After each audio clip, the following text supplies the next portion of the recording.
Magluluto na naman tayo ng laswa or lagyan natin ng piniritong isda. Ito na guys ang isda natin na fried ko na po kahapon. Meron po tayong okra at saka kalabasa. Kaya guys, magpakulo na po tayo ng tubig na mainit. I-ready na po natin para makapagluto na. Ito na guys, nagpapakulo na po ako ng mainit na tubig. So yan guys, kulo na po. Ilagay na po natin ang ating piniritong isda.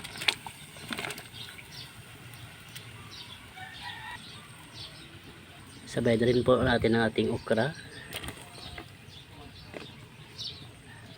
Next yung ating kalabasa.